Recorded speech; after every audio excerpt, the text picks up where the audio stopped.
The LJS podcast is brought to you with the support of listeners like you. If you get value out of this podcast, please consider adding value back by leaving us a one-time, monthly, or annual donation at learnjazzstandards.com/support. We appreciate your help.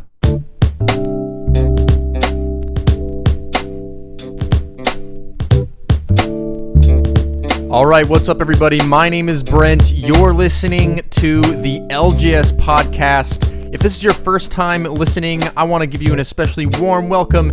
And if you are coming back again, I want to welcome you back. Thanks for listening. As always, I appreciate it. The LJS podcast is all about giving out jazz advice, jazz tips, jazz lessons, everything about jazz, and that's really what Learn Jazz Standards is all about. Whether you read on the blog or you listen on the podcast, we're all about spreading jazz education to the entire world.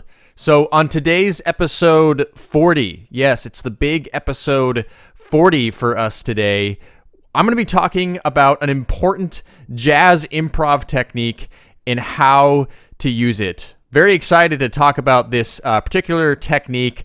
It's going to be an episode today where there's going to be a lot of stuff to take home with you and practice. We don't always have episodes like that. Sometimes I'm just talking about different jazz subjects. But every once in a while, I like to throw in an actual jazz lesson, something for you to go into the practice room with and really pay attention to this week. So I'm going to tell you what that jazz technique is in a second. But as I always do on this show, I want to invite you into our jazz community. Learn Jazz Standards is a jazz community over and above a podcast and over and above a blog. And I want to invite you into that. And the best way to do that is to go sign up for our newsletter. And you can do that at learnjazzstandards.com/newsletter. When you sign up, you're going to be getting weekly jazz tips and jazz advice from us. Not only that, you will be getting on the inside of things that regular listeners and users do not get. So join us, become part of our jazz community, sign up at learnjazzstandards.com/newsletter. You will not regret it.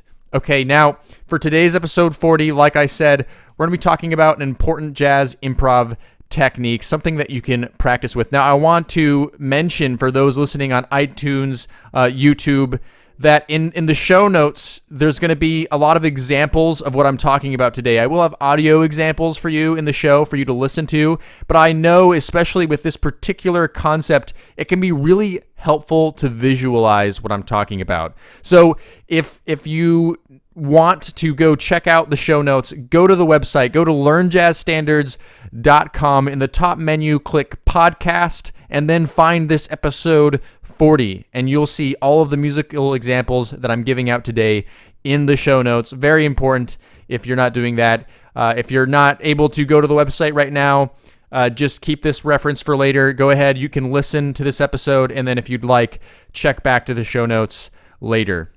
Now, today's concept is called Enclosure. What exactly is Enclosure? Let's find out now.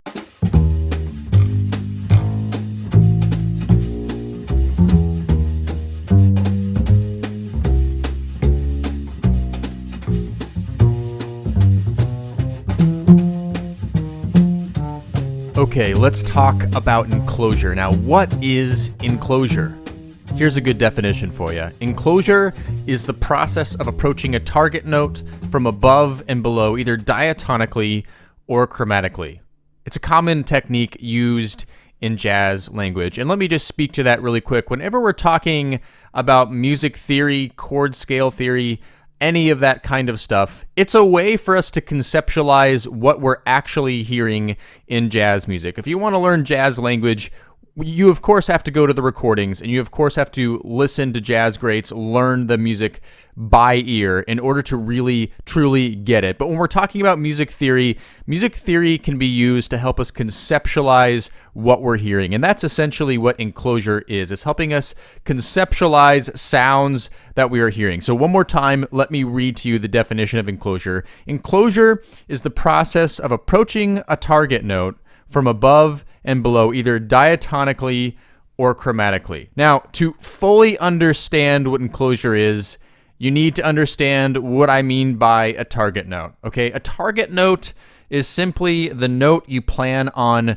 resolving to. Okay, it's going to be the note that ends your phrase, or in this case, ends your enclosure. Now, you'll get this as I continue to explain it and as we play the musical examples. Remember that we will have all these musical examples in the show notes in this episode. So if you're not there, if you're listening somewhere else, you can go to learnjazzstandards.com, go to podcast in the top menu, and find this episode 40. All the examples will be listed there for you.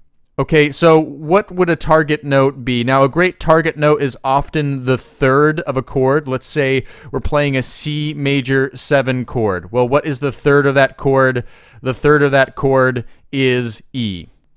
So the third is an example of a note you could resolve to. You can really resolve to any note in a chord, but the target note would be the note that we want to arrive at. Okay, now the other thing you need to understand is the difference between a diatonic approach note and a chromatic approach note. Because remember, I said that enclosure is the process of approaching a target note from above and below, either diatonically or chromatically. Okay, so a diatonic approach refers to a note approaching the target tone that is related to the given key center. For example, a B approaching a C in the key center of C major is diatonic, right? It's related to the key that we're referring to in the key of C major. Now, a chromatic approach refers to a note approaching the target tone that is not related to the given key center. For example, a C sharp approaching a C in the key of C major is chromatic. Okay, so let's go over our first example of enclosure. Now, if you're following along on the show notes, this is example number 1. Take a listen.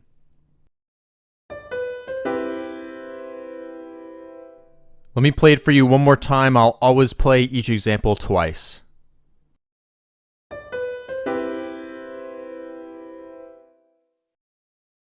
Okay, so nothing too complicated here. This is a 3-note enclosure, what we call a 3-note enclosure. In this particular case, the target note is the root, which is C. In this case, we're approaching a C major 7 chord, and the target note is the root C. It's being approached by a whole step above, which is D natural, and a half step below, B. Again, if you look at your example number 1 in the show notes, you'll see this example better and be able to visualize it. So the target note is being approached by 2 notes, which makes it a 3-note enclosure, but enclosure isn't just limited to that. So here's an enclosure using 4 notes. This is example number 2.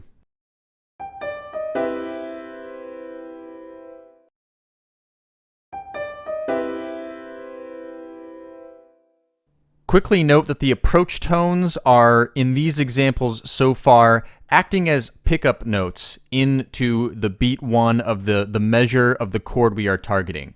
Okay, so in this particular case, we are targeting the third of C major 7, which is E. That is the note we are arriving at. It is approached diatonically from above, so G natural is that first note in the enclosure, and then diatonically from below, the D natural, and then chromatically from below, D sharp. So you have this diatonic from above, the G natural, and then this chromatic run, the D to the D sharp into the E natural. So this makes for a really nice sounding resolution. And like I said before, when you're trying to differentiate one chord from another, the third is a very powerful note. It really helps define the chord. So the third can be a great a target note to use when you're doing enclosure or really trying to define any kind of chord in a given chord progression. In this case, we're only targeting one chord at a time. We'll get to the chord progression thing in a little bit.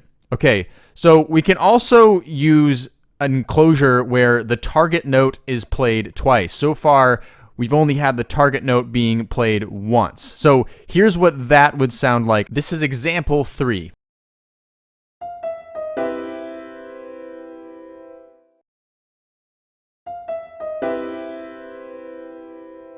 Again, in this particular enclosure, the target note is played twice. So if you take a look at this, it starts with F natural, then goes to E natural, which is our target note. It's the third of C major 7, and then D sharp, and then back to our E natural, our target note. So this one is both diatonically approached by F, and then chromatically approached by D sharp by a half step.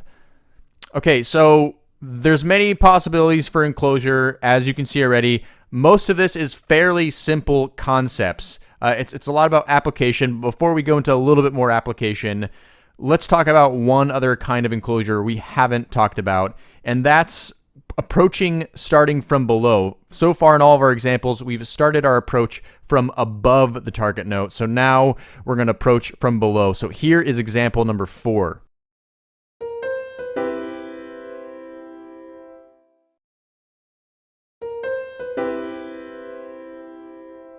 For this particular example, we're back to a 3-note enclosure.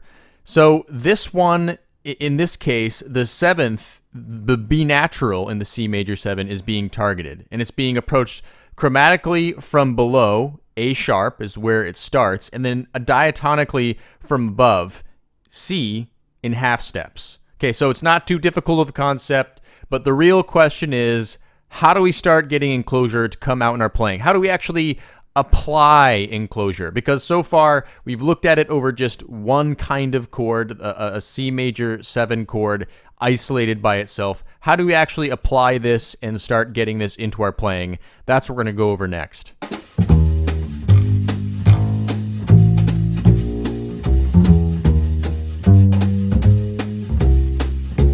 Hey everybody, just taking a quick break from today's show to talk to you about our eCourse, 30 Days to Better Jazz Playing. You know, I get emails almost every day from jazz musicians asking the questions, what do I practice and how do I practice? They know where they want to be in their jazz playing, they know how they want to sound, they're just not exactly sure how to get there. And that's why me and the LJS team have created our new eCourse, 30 Days to Better Jazz Playing. 30 Days to Better Jazz Playing is an audio eCourse that brings you through 30 days of focused, goal-oriented practicing where you're going to be working on things that will actually improve your jazz playing. This course is designed for all instruments and for all skill levels and is really great for anybody looking to practice with purpose and to make real improvement in their jazz playing. If you want to learn more about this e-course, go to learnjazzstandards.com/30 days. That's learnjazzstandards.com/30 days. I hope to see you in the course.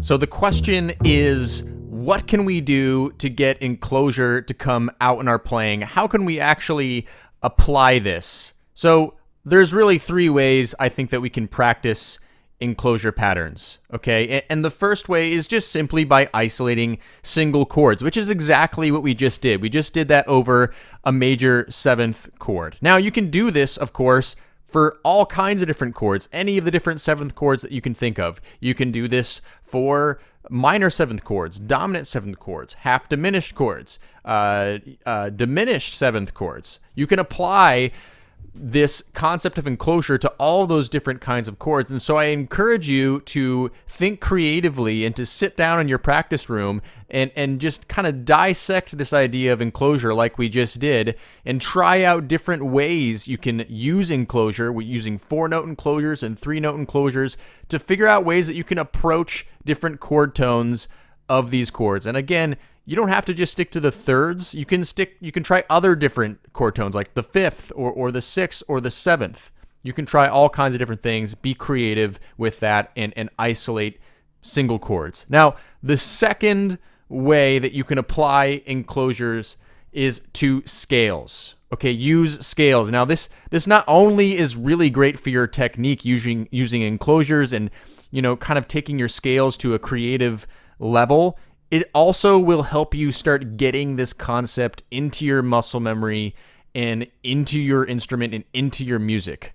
Okay, so this is a great way to just practice this concept and just start getting it worked into your playing so that it just naturally starts coming out in your playing. Okay, so let's take a listen to an example like that. This is example number 5. And we're going to be taking a C major scale. We'll stay simple with just a C major scale. And we're going to apply a 4-note enclosure to this scale. Take a listen to this.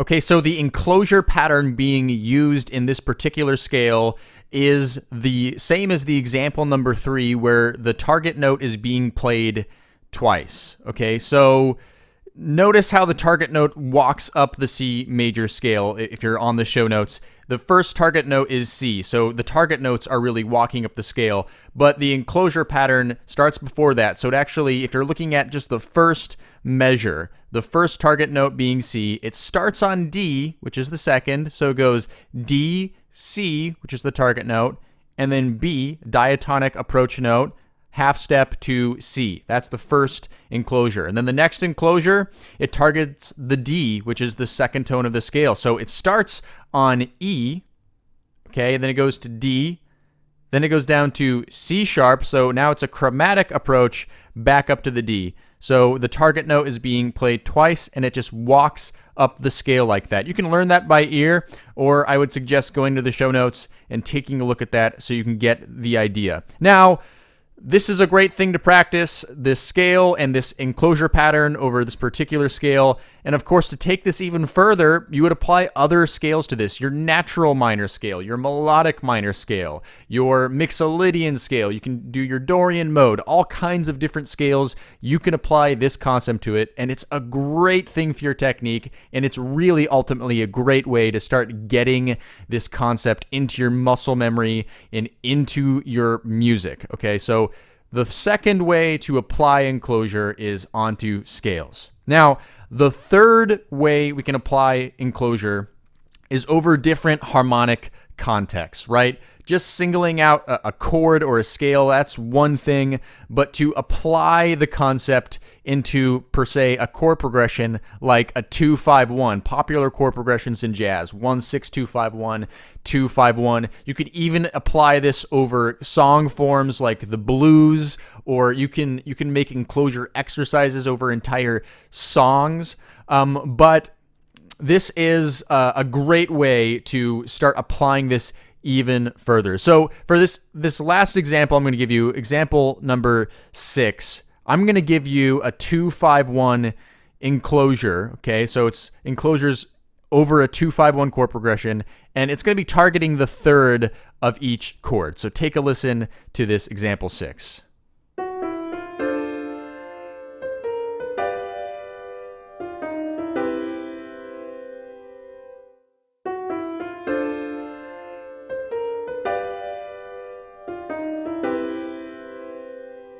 So over this 2-5-1, I'm using 3-note enclosures, and you'll notice that I'm anticipating the target note by an 8th note. So it's on the and of 4 that I'm anticipating these target notes. Now, if you take a look at the first enclosure leading into the D minor 7, this is a 2-5-1 in C major, so it's D minor 7, G dominant 7, and then C major 7. So that first one is F sharp. Okay, that's a chromatic approach. And then it's an E natural, so diatonic approach, half step into F natural, which is the target note, the third of D minor 7. Now take a look at the enclosure leading into G dominant 7. It starts on C. Okay, C would be a diatonic approach. Then it goes to A sharp. That would be a chromatic approach, half step into B natural, which is the third of G7. Okay, now for the last enclosure leading into the C major 7, it's starting on an F, which is a diatonic approach, and then it is going to a D sharp, which is a chromatic approach, half step into E natural, which is the target note, the third of C major 7. Now, this is just one example of the basics of applying enclosure to a chord progression. Now, of course, you can apply all kinds of different types of enclosure patterns to this. You can try a bunch of different kinds of chord progressions. This is just one example. And to take this even further, you can go ahead and actually connect the dots, make actual lines, compose actual lines, because in and of itself, this isn't entirely musical. It's kind of like a connect the dots sort of a game. You know, you have this basic idea of enclosure, but how do you turn it into actual music? That would be the next step, not something that I'm going to go over exactly right now. However, I am having a link in the show notes. It goes to an enclosure exercise over a blues. It's an example of how I have connected the dots with enclosure. That's on our blog, so you can check that out in the show notes so you can see that and go further with that. But to take it further for yourself, that's what I would suggest doing is practice taking this concept of enclosure and applying it like I just did to a chord progression, and then connect the dots and create musical lines over that. So enclosure is a great way to start getting jazz language to come out in your playing. It's a way to conceptualize some of those sounds that you hear in jazz with these diatonic and chromatic approach notes going into target notes. So it's a great concept to work on. I hope that you'll practice that this week and work on getting this into your playing.